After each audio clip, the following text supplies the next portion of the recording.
...2008 we started, and I've been away recently and I've just come back, when you're away you've got time to think, and I was thinking like where we started and where we are, and what we've achieved, and also how many people will take for granted now in 2016 all the stuff that we achieved in the beginning till now.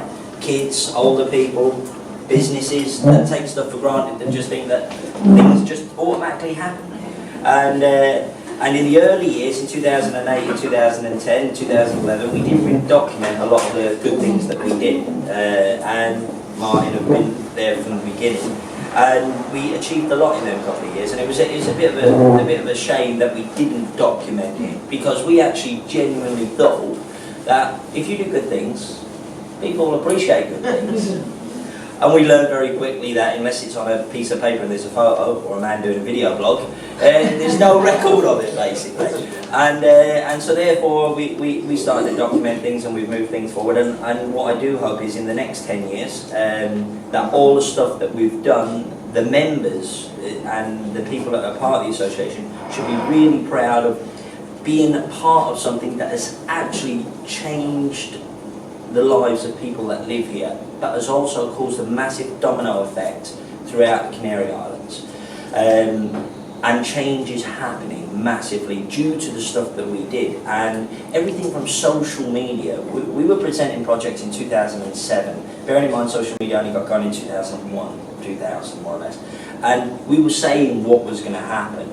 And why are we always first to the party or to what's happening is because we naturally live abroad, and our form of communication has to be through social media or through FaceTime or through different formats for economic reasons in the beginning. It was cheaper.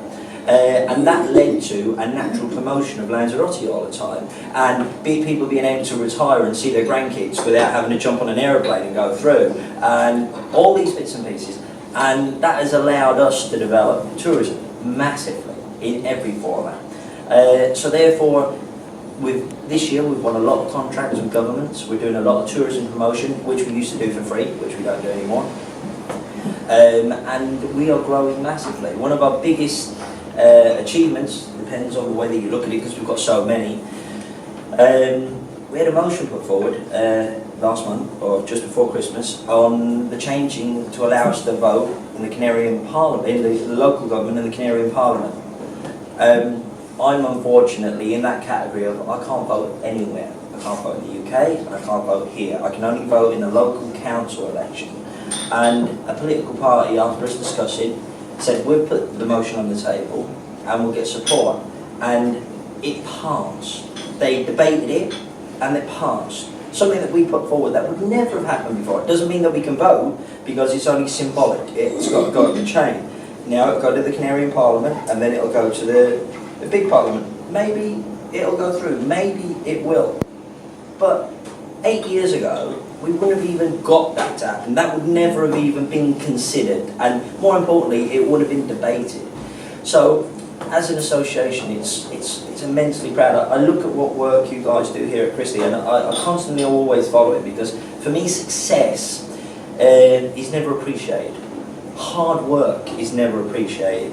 And more businesses fail in Lanzarote than succeed, and people don't really know what it takes to succeed here on a long, and the sacrifices that people go through. Martin's been here a long time, he knows what it's like. Aaron's been here a long time, she knows what it's like.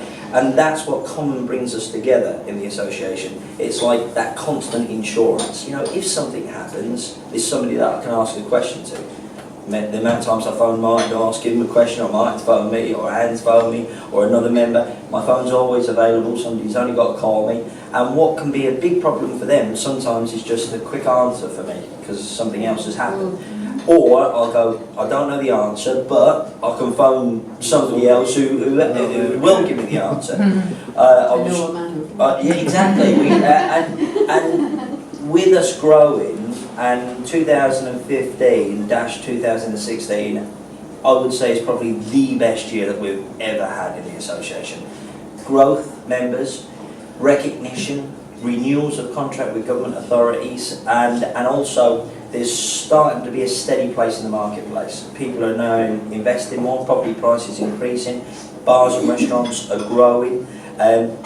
It's still going to be as hard work, we all know that, but there is starting to be some stability in the market, which is really important. Because whether you live here, retired, or whether you have a business, we all share the same common goal. We've got investment and we need it to be stabilised. We're keeping an eye on certain things, especially with the UK and the referendum, what is going on at the moment and how that will affect our retirees. This is something that we're keeping an eye on, because it could affect their national health in the sense of their E111 card could be taken away if they're no longer part of the EU, etc, etc. So we're keeping on the ball on stuff like that. And anything new that's coming up, something else I was just commenting into them, something that we learned the other day, second generation British people born in Spain will no longer be entitled to a British passport. So if my son who was born here, who has a British passport, marries another British person who was born here, or Irish person, will no longer be entitled to a British passport. They will automatically be Spanish. Now this is something that we've not come across, but that's what the association is there to deal with, because it's something that may be of interest and may not be. So when people say, well, what's the scope of the association? I go, okay then, the scope is whatever the members need, and that come up from the member. What can we do for you? What can't we do for you? What do you need help with? Just tell us, we'll do it at the end of the day. So today's a really sort of proud moment. It's one, my family are always very supportive. My wife knows how much time it takes up. My parents do as well. And they are really supportive because they see how much goes into it and they've seen what effort. But the members should be more proud of themselves. Sometimes people go, well, I don't actually do anything. You do. Whatever you do to improve Lanzarote, that's by putting a nice comment on social media, by doing a great meal for a family, doing a great wedding, printing something. People who retire with families come here to see them. And people say, oh, you are doing something. Everybody is doing something, whether they believe it or not.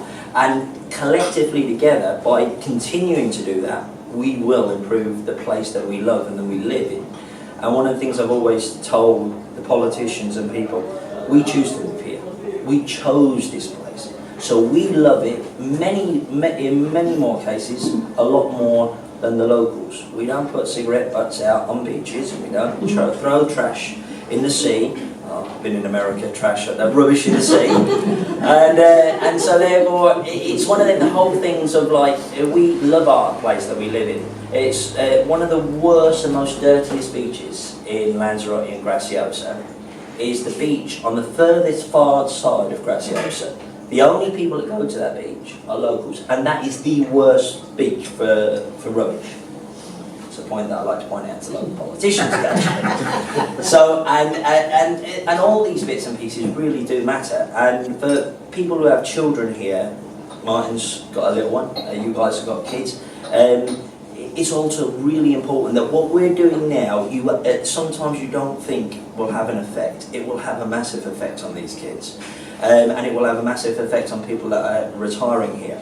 My kids could never be a police officer. They could never work in a public institution. They could never get a placement in a government building because they're not Spanish nationals. That's wrong. It's wrong. You should be entitled to. Now, everybody that's part of this association is contributing to that changing. Good or bad, but they're contributing towards that change. And people who are retiring here, when they go to a hospital or a doctor's or go for a service, just because you can't speak the language, it doesn't mean that you shouldn't be given the service. And that's something that we're trying to explain to people is public services mean that they have to lend the service to the public, and it is their responsibility to help the public and give that translation service, not us. If it was a private sector will provide that translation. Public sector, like, well, you're in Spain, you've got to speak Spanish. Yes, I know, but the public sector serves the public. And if the dynamics of the public are changing, then the services need to change with that dynamics. If you're deaf and dumb, you're not left in the hallway in the hospital, you get looked after. If you can't speak Spanish, it's not your fault. It's not a criminal offence. You still need to be looked after. So they're the dynamics that we try and explain to people. And I would say the big thing that we're trying to explain, we know through the demographics, Lanzarote is going to grow by about 40,000 people in the next 15 to 20 years. 20 years we're looking at. 2040, so it'll be about 24 years, Lanzarote will go up by at least 30, maybe to 60,000 people. Why? Baby boomer generation is retiring. The only place in Europe that you can move to and still have the same services as you have in your home country and be warm are the Canary Islands. Now this is UK, Ireland, Finland, Germany, Holland, Belgium, France, all these countries. And all these people are going to want to live in the sunshine. Canary Islands are the only place for them to go. You stick 60,000 people in Gran Canaria, it's not a problem. They've got nearly 1 million people. But 300,000 people live in Las Palmas alone. We've got 140,000 people that live here. If we stick 60,000, we're going to end up with 200,000 people. Infrastructure will collapse. Roads, hospitals, schools. You can't even make a telephone call now. Can you imagine what it's going to be like then? So something that we've been really hammering on at the moment is bear in mind that your demographics are going to change. You're going to have a massive increase in population, and in two ways. And anything that you plan for, make sure you plan for that increase, not natural increase in population. So that's one of the projects that we're really pushing forward on at the moment. So that's more or less everything, because otherwise. Tell these lovely people about your restaurant, please. You're welcome.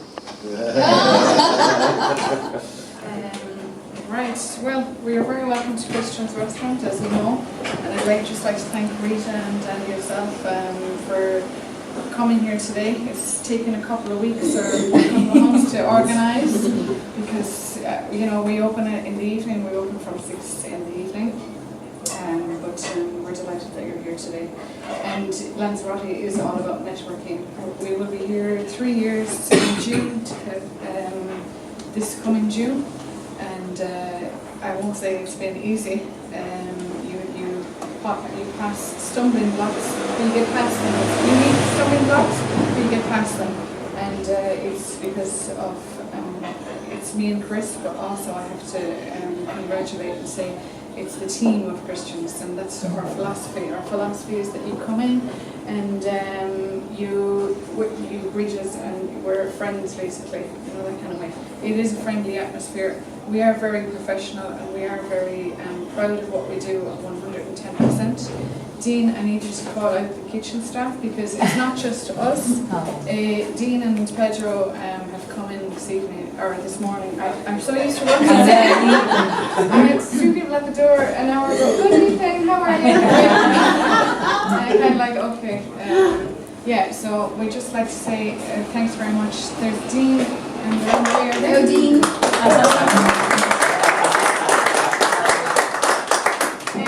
It really isn't just me and Chris, you know what I mean? This is Dylan.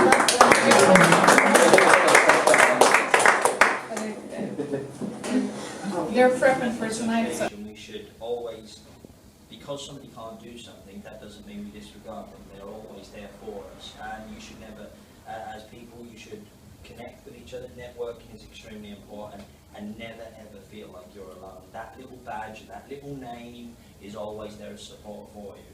Good times, bad times, or never. It might only be one phone call in 5 years, but sometimes that one phone call makes you change the decisions that you make, or helps you give you information. And I've found more genuine friends, and I've felt far more supported through what we do than I have ever done.